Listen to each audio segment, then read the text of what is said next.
ഇന്ന് സൺഡേ അല്ലേ, അപ്പോൾ സൺഡേ ആയിട്ട് രാവിലെ ഷോപ്പിൽ പോകാമെന്ന് വിചാരിച്ചു. അപ്പോഴത്തേക്കും വീട്ടിലെ പാചകത്തിന് വേണ്ടി തേങ്ങ ഇല്ല. അങ്ങനെ തേങ്ങ പൊതിച്ച് തിരുവിയൊക്കെ വെച്ചിട്ട് പോകാമെന്ന് വിചാരിച്ചു. അപ്പോഴത്തേക്കും തെങ്ങിൻ്റെ മുടി ചെന്നപ്പോൾ 2 തേങ്ങ കിടന്നു. പിന്നെ അത് എടുത്ത് പൊതിച്ച് ചമ്മന്തിയും മീൻകറിയും വെക്കാമെന്ന് വിചാരിച്ചു. പിന്നെ വലിയ കൂട്ടാനൊന്നും ഞാൻ വയ്ക്കത്തില്ല. യോതാ കയ്യിൽ നിന്ന് പോയി.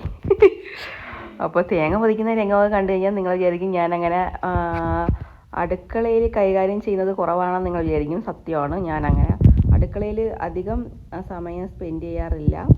മാക്സിമം ഫുള്ള് പാർലറും സ്റ്റിച്ചിങ്ങും ആണ്.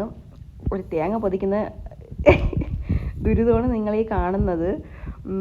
അപ്പോൾ എന്തായാലും തേങ്ങ പൊതിച്ചുകൊണ്ടിരുന്നപ്പോഴത്തേക്കും മോള് വീഡിയോ എടുത്ത്, അങ്ങനെ പിന്നെ ഞാൻ ഇത് എന്തായാലും പോസ്റ്റ് ചെയ്യാമെന്ന് വിചാരിച്ചു. അങ്ങനെയാണ് ഈ വീഡിയോ എടുക്കണത്. ഇത് പച്ച തേങ്ങ ആയതുകൊണ്ടാണ് ഇത്ര പാട്. പക്ഷേ ഉണക്ക തേങ്ങ പൊതിക്കാൻ ഇത്ര പാടില്ല. എന്നാലും ഇത് എൻ്റെ അമ്മയെ ഇത് പൊതിച്ചെടുക്കാൻ നല്ല പ്രയാസപ്പെട്ട്.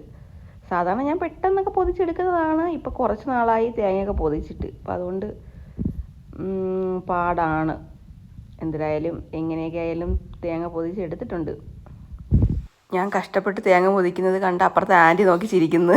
അങ്ങനെ ഞാൻ എന്തായാലും ഫൈനൽ ഈ തേങ്ങ പൊതിച്ചെടുത്തിട്ടുണ്ട്. പൊതിച്ച് നല്ല സുന്ദര കുട്ടപ്പനാക്കി എടുത്തിട്ടുണ്ട്. അപ്പോൾ ഇനി നമുക്ക് ഇത് മീനുട്ടിയുടെ കൊടുത്തിട്ട് നമുക്ക് അടുത്ത നെക്സ്റ്റ് തേങ്ങ നമുക്ക് പൊതിക്കാം. കുലുങ്ങുന്നുണ്ട്. അപ്പോൾ ഇതിനി അവൾക്ക് കൊടുത്തിട്ട് അടുത്ത തേങ്ങ പൊതിക്കാം. അടുത്തത് ഉണക്ക തേങ്ങയാണ്. ഉണക്ക തേങ്ങ പൊതിക്കാൻ സത്യം പറഞ്ഞാൽ പാടൊന്നുമില്ല.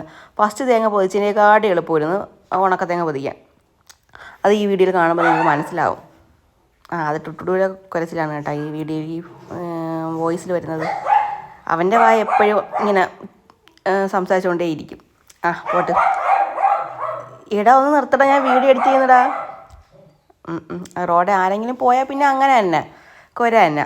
അപ്പോൾ എന്തായാലും ഈ തേങ്ങ പൊതിക്കാൻ ഒരു പാടുമില്ലായിരുന്നു. പെട്ടെന്ന് ഉണക്ക തേങ്ങ പൊതിച്ചെടുത്ത് ഇനി നമുക്ക് പോയി തിരികെ വയ്ക്കാം. അപ്പോൾ ഇത്രയേ ഉള്ളൂ വീഡിയോ. ടാറ്റാ.